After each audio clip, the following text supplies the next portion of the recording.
આ તરફ સુરતના કામરેજમાં ભેળસેળયુક્ત ઘીના ઉત્પાદનનો પર્દાફાશ થયો છે। ધોરણ પારડીમાં હિન્દવા ડ્રીમ ઇન્ડસ્ટ્રીયલ એસ્ટેટના ગોડાઉનમાં દરોડા પાડવામાં આવ્યા। બહારથી ગોડાઉન બંધ કરી અંદર ખાને ઘીનું ઉત્પાદન અને પેકિંગ કરાતું હોવાનો ખુલાસો થયો છે। ફૂડ સેફ્ટી વિભાગ અને જિલ્લા એલસીબી દ્વારા આ મોટી કાર્યવાહી કરવામાં આવી છે।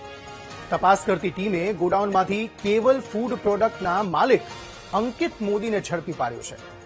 26.12 લાખની કિંમતનું ઘી અને 3.63 લાખનો ઓઇલનો જથ્થો કબજે કરાયો છે। ભેળસેળ માટે પામોલિમ અને સોયાબીન ઓઇલનો ઉપયોગ કરવામાં આવતો હોવાનું સામે આવ્યું છે।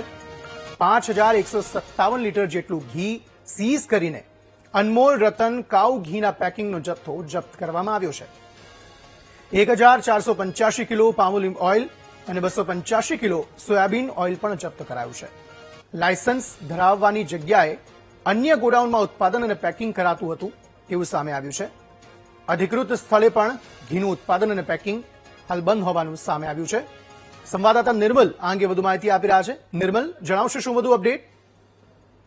ચોક્કસથી કે હાલ તો જે ફૂડ એન્ડ ડ્રગ્સ વિભાગ દ્વારા આજે તમામ મુદ્દામાલ છે જપ્ત કરી અને સેમ્પલિંગ કરી અને તેની ટેસ્ટિંગની કાર્યવાહી હાથ ધરી છે। ત્યારે કામરેજના જે ધોરણ પારડી નજીક જે હિન્દવા કંપની આવી છે ત્યાં ઇન્ડસ્ટ્રીયલ એસ્ટેટમાં આજે ફેક્ટરી હતી, ફેક્ટરી ચાલી રહી હતી।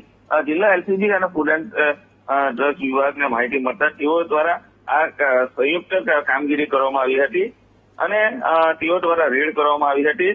ત્યારે આજે ટીમ જ્યાં પહોંચી ઘટના સ્થળે ત્યારે બહારથી આ ગોડાઉન જે હતું એ લોક કરવામાં આવ્યું હતું અને પોલીસ અને ટીમ દ્વારા પાછળના દરવાજે છે અંદર જઈ અને જે ઘીનું ઉત્પાદન અને પેકિંગ કરાતું હતું ત્યાં દરોડો પાડ્યો હતો।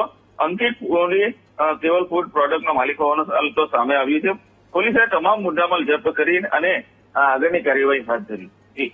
આભાર સમગ્ર માહિતી આપવા માટે।